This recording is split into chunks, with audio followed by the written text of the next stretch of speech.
우리 에베소서 1장 11절로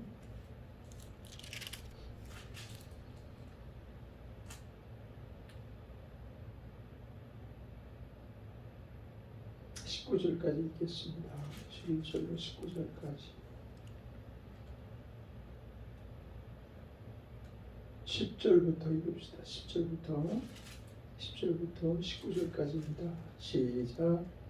하늘에 있는 것이나 땅에 있는 것이나 그리스도 안에서 통일되게 하려 하시니라.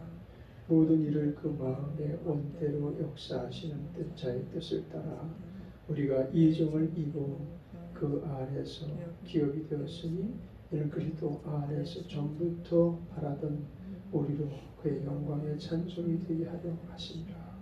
그 안에서 너희도 진리의 말씀 곧 너희의 구원의 복음을 듣고 그 안에서 또한 믿어 약속의 성령으로 인치심을 받았으니 이는 우리 기업의 보증이 되사 그 얻으신 것을 구속하시고 그의 영광을 찬미하게 하려 하시니라. 이를 인하여 주 예수 안에서 너희 믿음과 모든 성도들을 향한 사랑을 나도 듣고 너희를 인하여 감사하기를 마지 아니하고 내가 기도할 때에 너희를 말하노라. 우리 주 예수 그리스도의 하나님 영광의 아버지께서 지혜와 계시의 정신을 너희에게 주사 하나님을 알게 하시고 너희 마음 눈을 밝히사 그 부르심의 소망이 무엇이며 성도 안에서 그 기업의 영광의 풍성이 무엇이며 그의 힘의 강력으로 역사하심을 따라 믿는 우리에게 베푸신 능력에 지극히 크심이 어떤 것을 너희로 알게 하시기를 구하노라. 아멘. 19절 다시 한번 읽을까요? 그의 힘의 강력으로 역사하심을 따라 믿는 우리에게 베푸신 능력의 지극히 크심이 어떤 것을 너희로 알게 하시기를 구하노라.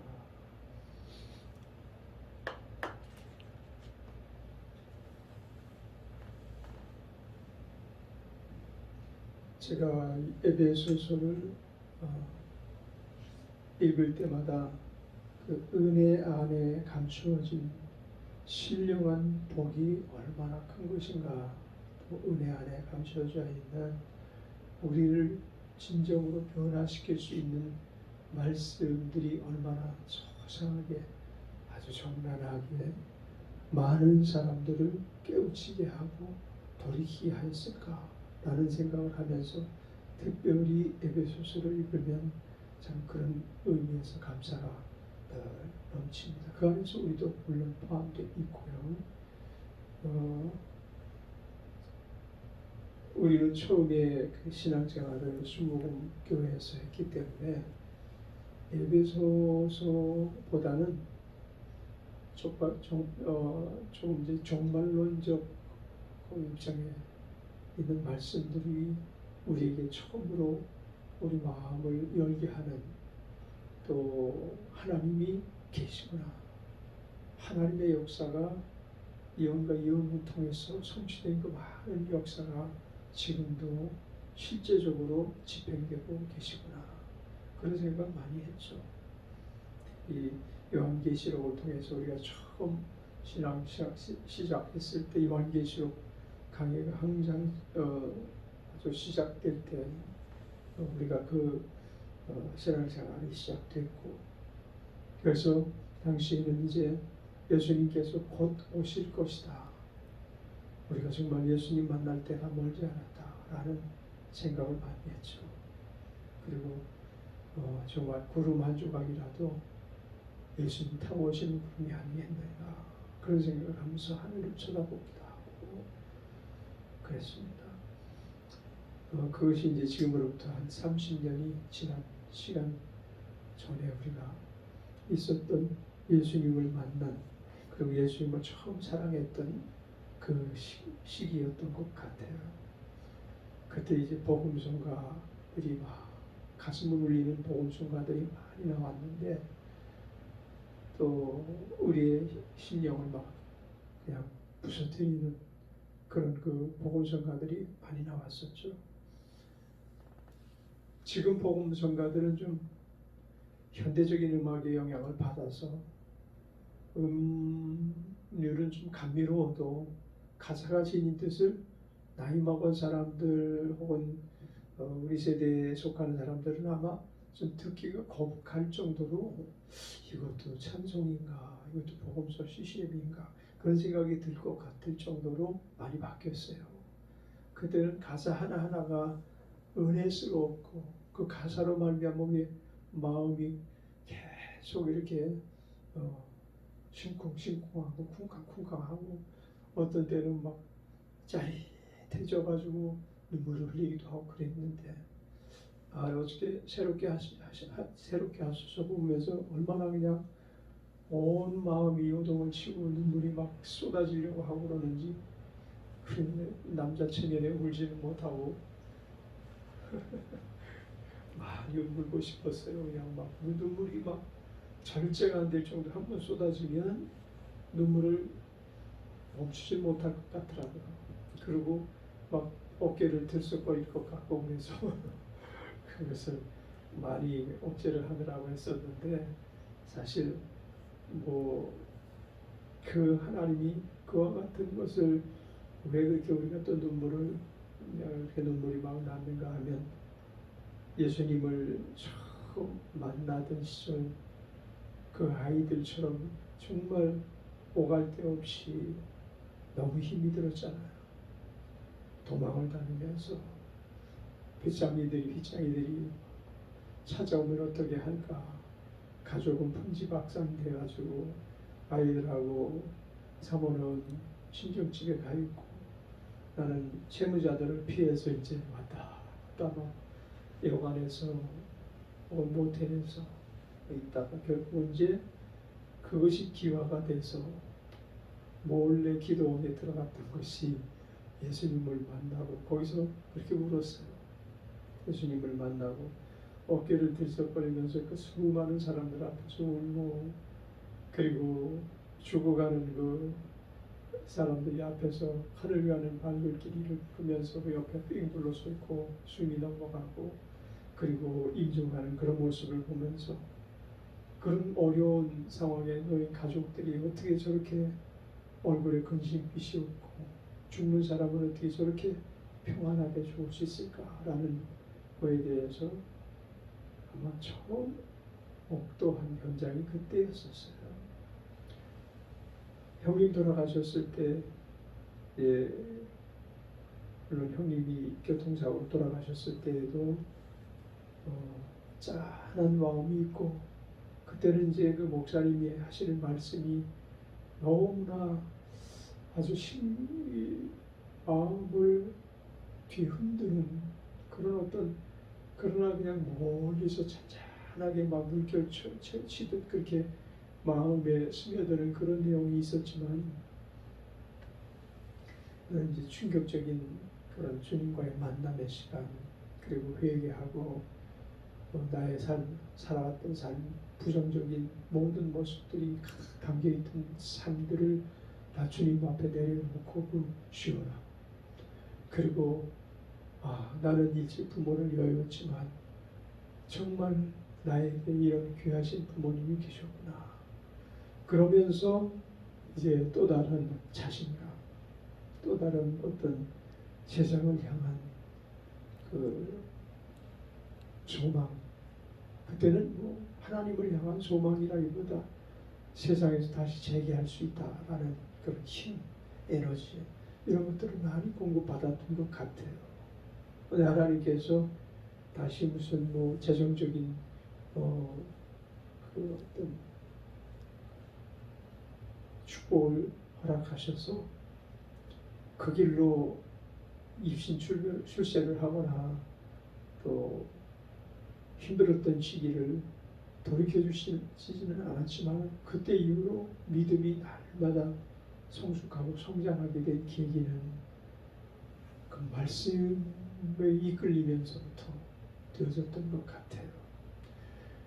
버스를 타고 다니면서도 늘 목사님들이 전하시는 말씀을 귀에 꽂고 다니고 그토록 좋아했던 클래식 녹음해놨던 그 테이프들을 전부 교계의 유명한 목사님들 기독교 방송에서 그 설교하시는 내용을 그것을 워크맨으로 담아가지고 그것을 들으면서 실증인하지 않고 그러면서 이제 성경이 가까워졌고 성경이 이해가 되고 성경이 부분적으로 풀리면서 정말 부르심의 그 사실 안에서 또 배움을 갖는 신학을 하는 그런 과정을 통해서 많은 사람들이 뭐 신학교 4학년 되면은 다 그 집사가 된다 그런 말을 했지만은 점점 더 깊은 세계에 들어가고 싶은 열망이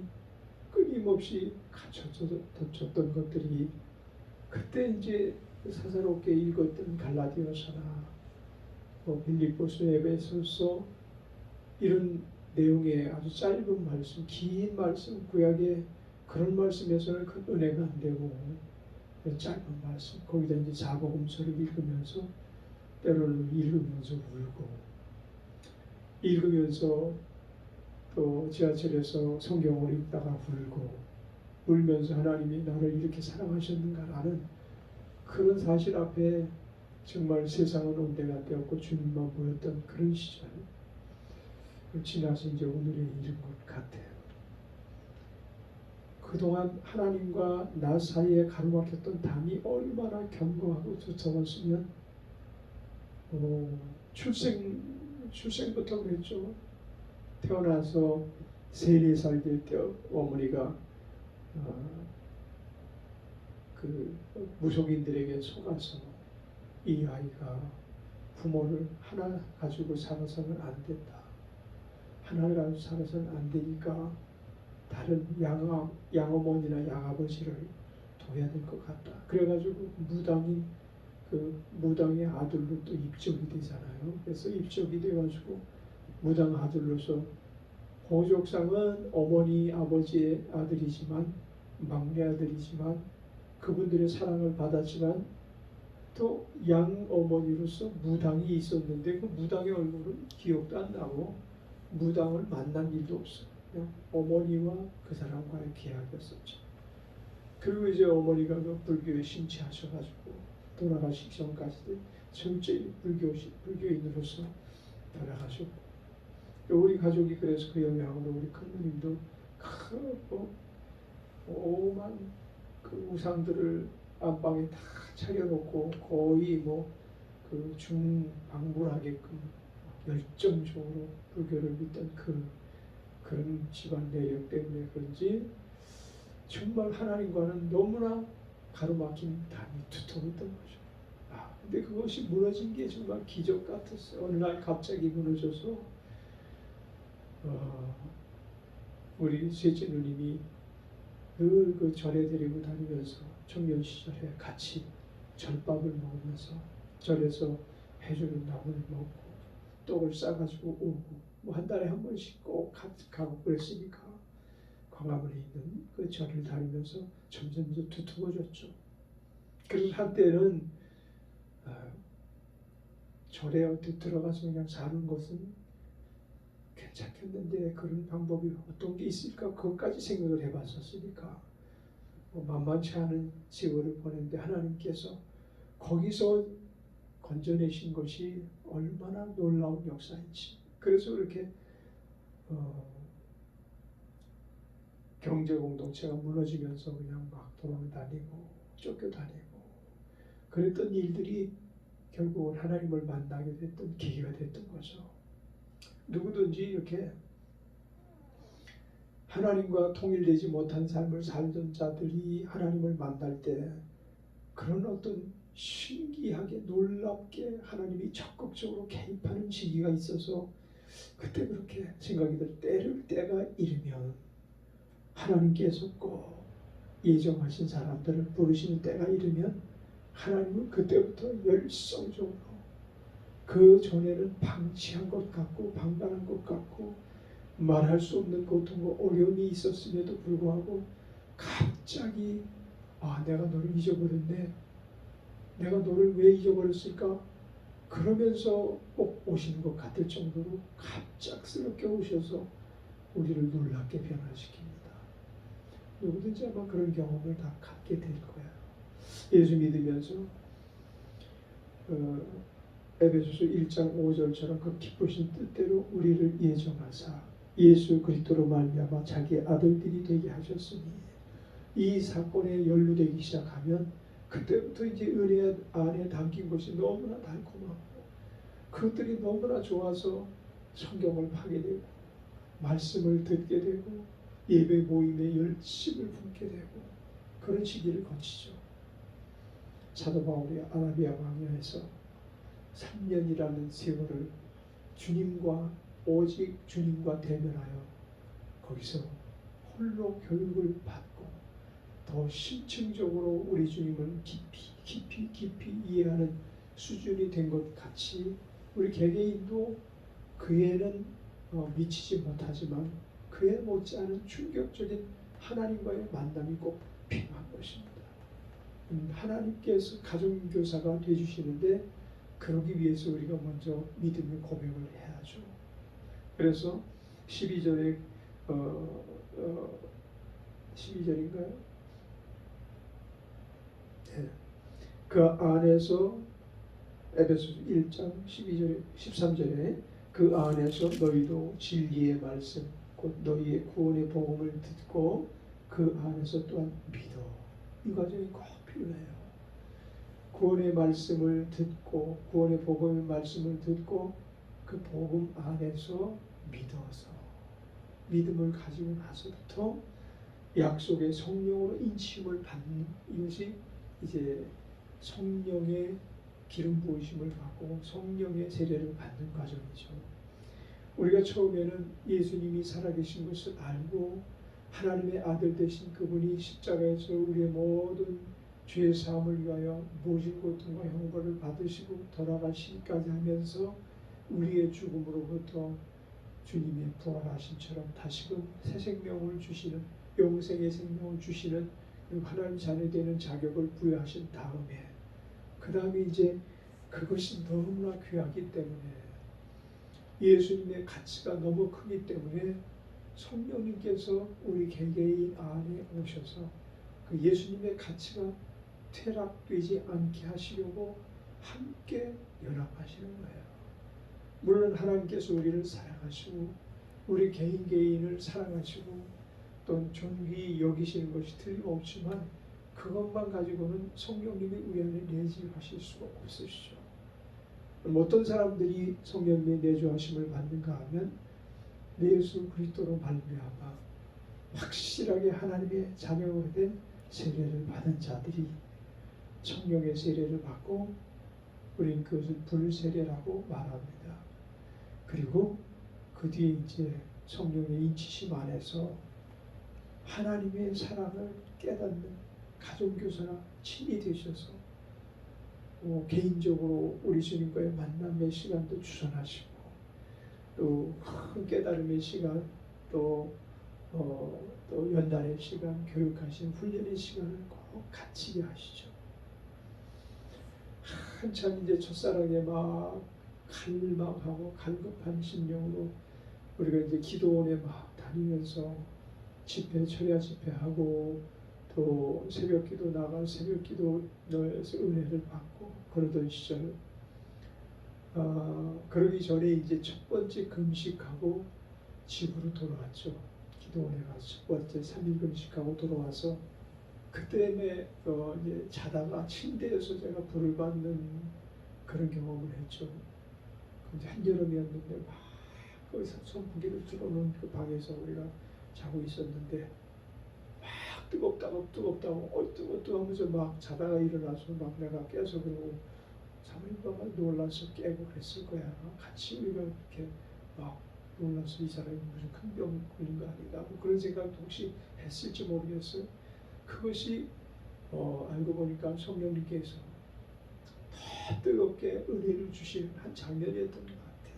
그리고 그 이후로 때로는 생수같이, 때로는 바람같이, 때로는 불같이 항상 우리를 연단하고 단련하시면서 참 오늘까지 우리를 불러주신 것을 너무 감사하게 생각합니다. 그래서 이제 오늘 이제 이 말씀을 읽으면서 그때가 이제 문득 생각이 나는 거예요. 준비되지 않은 가운데 쏟아져 나온 간증이 되어버렸는데 그것이 다 오늘 본문 안에 담겨 있는 훈련 과정이었다라는 것을 느끼게 되죠. 14절에 보면 이는 우리의 기업의 보증이 되사 그 얻으신 것을 구속하시고 그의 영광을 찬미하게 하려 하심이라. 이는 우리의 기업의 보증이 되시는 그 성령님, 그 얻으신 것을 구속하시고 그분이 예수님이 하나님 자녀되게 해주신 것을 아마도 얻으신 것으로 오늘 본문을 표현하고 있는 것 같죠. 또 성령님을 보내주신 것으로 말미암아 그 얼마나 귀한 자인가, 얼마나 귀하게 예수님이 희생의 대가를 지불하셨고 성령님께서 내주하실 정도면 우리의 가치가 얼마나 놀라운 가치인가, 대단한 가치인가. 그래서 어저께 그 두 자매가 막 우는 모습을 보면서 자기의 신앙 세월을 불행한 시간을 막 되새기면서도 부끄럽지 않게 당당히 고백하는 것은 자기들의 존재 가치를 알았기 때문일 거예요. 이전에 육신의 그 정욕, 안목의 정욕, 이생의 자랑이 충족지 못해서 그래서 받은 상처들이죠. 불행했던 과거가 그토록 크게 그들에게 엄습해하고 그들을 서로가 그 고통 가운데 껴안고 통곡하며 그 불행당한 일들을 서로 주고받으면서 말을 잊지 못하고 눈물을 펑펑 쏟으면서 그런 시간을 얼마나 많이 보냈겠냐고요. 그 괴로움은 상대적인 빈곤뿐만 아니라 그들 한 사람 한 사람이 육신의 정욕, 안목의 정욕, 이생의 자랑을 얼마든지 소유하고 싶었던 사람들이에요. 그것이 하나도 자기들에게 주어지지 않고 막 산산조각 날 정도로 깨어지니까 그래서 불행하다 그러는 거거든요. 세상 사람들이 다 그래요. 고통의 차이는 있고 크기의 차이는 있지만 다 그와 같은 자기의 소욕이 이루어지지 않는 그 사건이 제일 불행하게 느껴지는 거죠. 그 중에 이제 부모에 관한 사랑, 또 물질적인 빈곤을 벗어날 수 있는 그런 그 부유, 이런 것들이 이제 막 그들에게 더 아픔이 됐겠죠. 일반인들보다는 더 크게. 부모들에게 부모 같지 않은 부모를 만나서 그로 말미암아 괴로움을 당하고 사람들에게 손가락질을 당하고 놀림을 받고 어린 시절부터 유년, 소년, 청년 시절을 보내게 되었기 때문에 얼마나 그들이 한 맺힌 과거를 가지고 있었겠어요. 그러나 그것을 극복하고 그처럼 많은 사람들 앞에 나와서 간증을 하고 그리고 나를 보내주신 하나님을 너무 사랑한다라고 한마디 할 때 우리 예수 믿는 사람들이 다 울컥울컥하면서 그 절제하지 못하는 그들을 향한 연민의 정의와 함께 하나님의 사랑이 얼마나 대단하신가 그것을 느끼면서 우는 거예요. 같이. 그 사회자가 막 울고 그 같이 진행하는 진행자들이 우는 것을 얼굴을 보지 못했어요. 그거 보면은 같이 그냥 울어버릴 것 같아가지고 얼굴을 보지 못했어. 그 주 누군가요? 주영훈. 주영은 그분이 얼굴이 빨개져. 원래 좀 붉은기가 있는데 그냥 주체를 못하고 그냥 막 눈물을 쏟아내는 그 모습을 한 번도 내가 못 봤다니까. 그거 봤다가는 큰일 날 것 같아서 그냥 뭐 주체가 못할 것 같고 그래서 그런 사람들을 사랑하시고 그런 사람들을 회복시키는 능력이 얼마나 대단한 능력이에요. 그처럼 세상에서 버림당하고 다른 사람이 아닌 어머니가 사창가에서 그렇게 수준 낮은 삶을 살면서 자녀들을 가치 없이 기르고 자녀들을 그냥 세상에 내몰아서 세상 사람들이 볼 때 아주 천박하고 천대꾸러기고 그리고 꼭 노예처럼 생각하는 종처럼 생각하는 그런 삶을 살게 만들어 놓은 그런 부분들이 그 아이들에게 아마 누가 상처를 받아도 그런 아이들이 받고 청년이 된 가운데 지금 이제 하나님을 만나 회복된 그런 사람들은 거의 없지 않을까 싶어요. 오늘 우리나라에 국한된 이야기지만 만약에 저 아프리카나 그런 지역에 가면 짐승만도 못한 삶을 사는 사람이 더 많죠.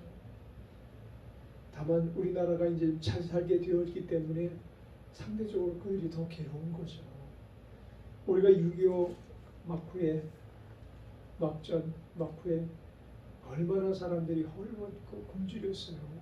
옷도 강목 천조가리로 걸치고 겨울이 그 추운 겨울에 여자들이 젖가슴을 드러내고 아이를 들쳐매고 그리고 그냥 위에는 막 보따리 들러매고 가는 사진들을 외우니 정말 원시인들 찍듯이 아주 못 사는 가난한 나라 사람들 미개인들 찍듯이 사진 찍은 것이 요즘 계속 이렇게 아주 귀한 사진이라고.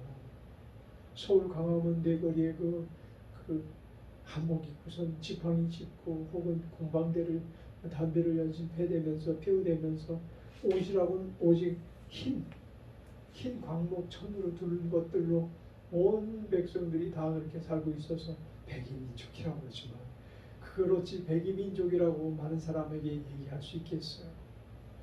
그런 삶을 살아갈 때 이 아이들 같은 고통받은 사람들이 없었겠어요. 그렇지만 그런 나라를 이처럼 정말 변화시켜서 이렇게 잘 살게 만들어 주신 것을 생각하면 그것도 또한 하나님의 능력이시고 우리나라에 기독교가 들어온 지 120여 년 만에 하나님께서 그 세상에서 가장 못 살던 나라를 세계의 10대 부를 누리는 국가가 되게 하셨으니 그러니 하나님의 능력이 얼마나 대단하십니까. 그것이 수많은 우리 선진들이 피를 흘리고 순교를 당하면서 예수 생명을 잃지 않으려고 발버둥을 이룩한 교회 정신이고 또한 신앙 정신이고 믿음의 아주 본질을 우리는 보면서 예수를 믿었거든요.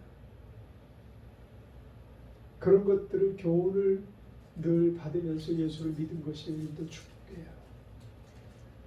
세상의 어떤 육신의 정욕, 안목의 정욕, 이생의 자랑에 얽매여서 그것들을 성취하기 위해서 세상의 못한 꿈을 이루기 위해서 예수를 믿는 것이 아니라 가난해도 좋고 힘들어도 좋고 매맞아도 좋고 멸시처대를 받아도 좋습니다. 이제 나는 하나님을 만났고 이제는 나는 영원한 하나님의 자녀가 되었고 또한 예수님의 종, 예수님의 사명 감당할 수 있는 이 길이 얼마나 대단한지 이런 고백을 할 수가 있게 된 것입니다. 그것은 어떻게 해서 그런 일들이 우리에게 나타났는가 하면 이제 오늘 우리가 읽은 말씀 에베소서 1장 17절의 말씀을 한번 보시자고요. 우리 주 예수 그리스도의 하나님 영광의 아버지께서 지혜와 계시의 정신을 너희에게 주사 하나님을 알게 하시고 하나님을 제대로 알지 못하는 사람들이 계시를 받았다 해가지고 거짓말 예언을 해가지고 나중에 들통이 나고 온 세상에 이단자 돼버리는 이런 사람들이 있는 그런 계시가 아니에요. 계시의 출발은 어디가 돼야 되는가 하면 하나님을 아는 계시가 돼야 돼요. 그래서 우리의 눈이 마음 눈이 열려서 하나님을 알게 하셔야 돼요. 하나님을 보게 하셔야 돼요. 그래서 우리가 하나님을 알게 하나님이 해주셨기 때문에 우리는 하나님 안에서 새로운 삶을 살게 된 거예요. 그 하나님을 아는 그것을 또 우리는 증거하는 자가 되는 거죠. 다른 것으로 우리가 뭘 얘기할 게 뭐가 있겠어요. 우리가 살아온 과거를 얘기하면서 내가 이렇게 그래도 참 인내를 가지고 용기 있게 살았습니다. 그럴 것입니까? 우리는 하나님을 알고 난 이후에 예수 그리스도의 하나님 영광의 아버지께서 우리에게 친히 지혜와 계시의 정신을 주시고 마음 눈을 열어서 하나님을 알게 하셨기 때문에 우리가 이 미련하고 우둔한 세상에서는 그다지 쓸모없었던 그런 위치에 있었던 자들이지만 하나님의 그 놀라운 사랑으로 말미암아 우리 주님을 영화롭게 드리는 높은 자리, 하나님을 영광스럽게 드리는 높은 자리에 서게 된 거죠. 그것은 세상 학문에 아주 가장 뛰어난 사람도 세상에서 별거 아니라는, 세상에 사는 것이 별거 아니다는 것을 깨닫고 난 후에야 바로 이와 같은 것이 얼마나 큰 것을 알게 되는 것입니다. 하나님을 알기 위해서는 우리가 가지고 있었던 것이 얼마나 헛된 것이고 허무한 것인지 알면서부터 시작되죠. 그리고 그와 같은 것을 내려놓음으로 하나님은 너무 깊이 알게 되고, 애당초부터 내려놓을 게 없는 사람이 그래서 어찌하면 복이 있는 것인지도 몰라요. 부자가 낙대 반으로 들어가는 것이 어려운 것처럼 부자는 천국에 들어가기 어려우니라 라고 예수님이 말씀하신 그 내용은 내려놓을 게 너무 많은 거예요. 세상 것이 많아서. 저 서독에서 지금 태권도로 지금도 활동을 하시는지 모르겠어요. 2013년도 동생 요즘 이렇게 뜨는데 태권도로 아주 유명한 분이 계셔요.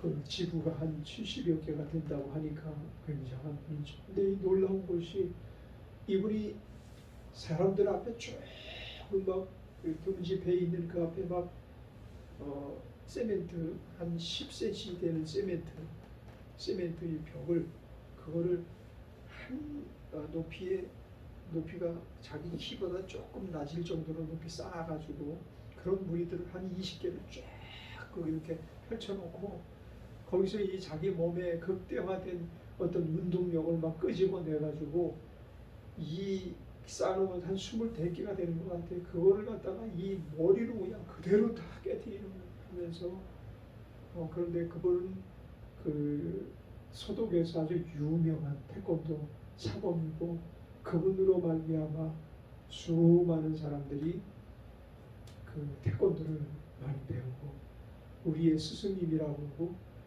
그리고 지금 한국의 코리아 열풍을 그분 앞서서 제가 서독에 강부로 갔던 사람인데 태권도를 대학을 다니면서 태권도를 또 열심히 배워서 무도가 꽤 높아졌을 때 가신 분인데, 태권도가 구단, 합기도가 구단, 해동검도 한국 전통 검도 그것이 10단, 또 국수론에서 하는 그런 것이 또 10단, 도합 54단이에요. 하여튼 단수가 54단이에요. 그런데 그의 가르침이 소독인들의 마음을 감동을 시킨대요. 봉사하는 정신을 그렇게 이야기를 한대요. 사회에 이바지하고 내려놓고 사회에 기부하고 이런 것들이 아마 굉장히 열심히 했던 것 같아요. 그래서 그 사람을 참 스승이라고 수많은 사람들이 칭찬을 합니다. 근데 만약에 그가 예수 그리스도를 만나지 못했다면, 그때 64살이었었는데 할아버지인데도 젊은 있지만은 굉장했어요. 능력치가 보통 사람들이 혀를 절레절레 내두를 정도로, 구경하던 사람들이 전부 이런 일은 볼 수가 없었다고 막 감탄할 정도로 대단한 그 차력이라고 할 수 있는지 모르겠어요. 아마도 그가 보통 신앙인 같지는 않았어요. 입에서 단 한마디도 그런 얘기가 나오지 않는 것을, 자기는 죽을 때까지 이 일을 하겠다, 도복을 벗지 않겠다, 진정과 열정이 대단하죠. 근데 그런 사람들이 만약에 하나님을 알기를 작정을 했다면 정말 내려올 게 너무 많을 것 같다, 그 생각을 했어요.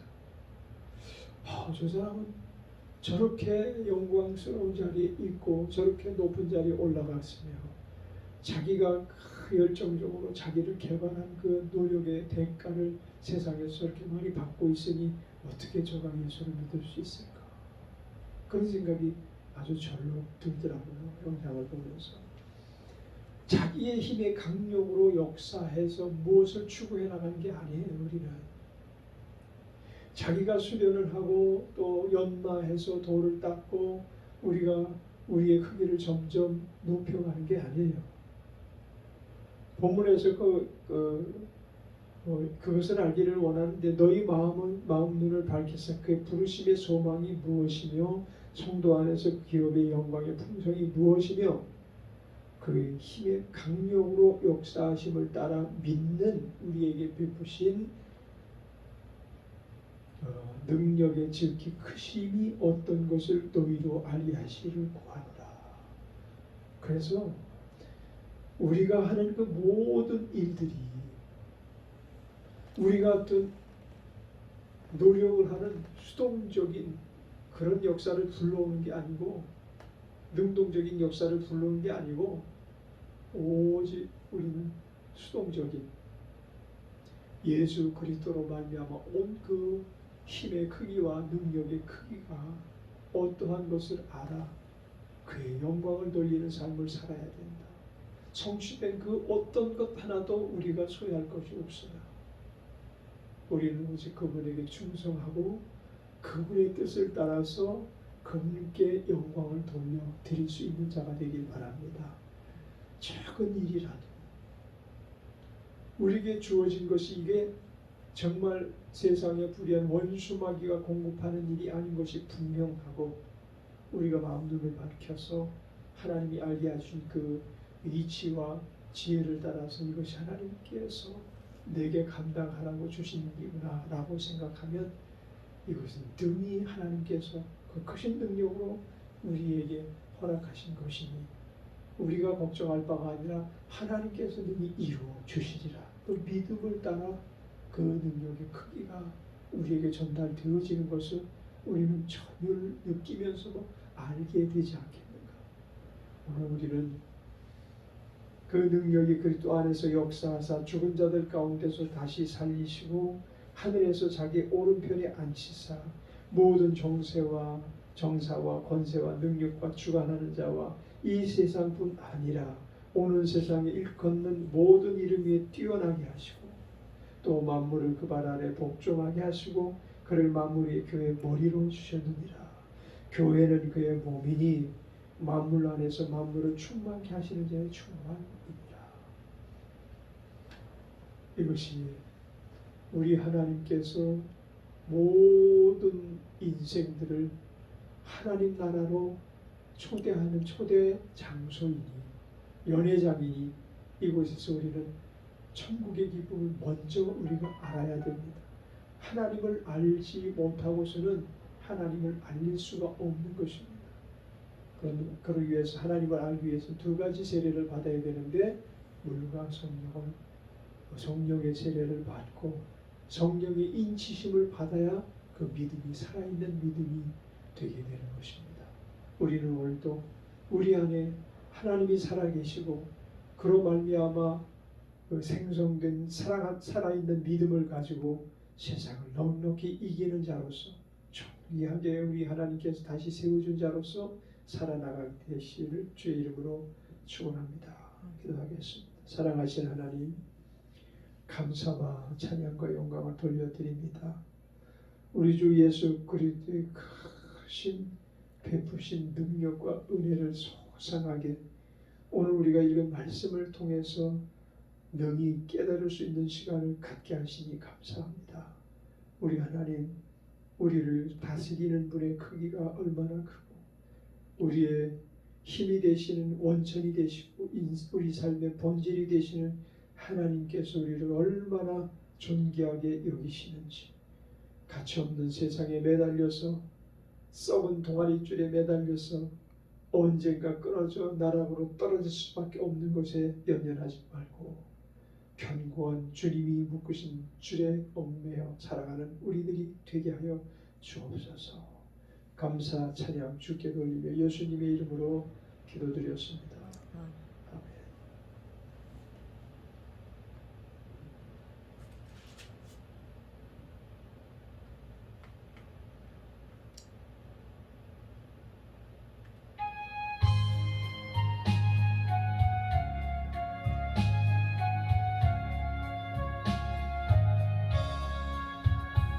십자가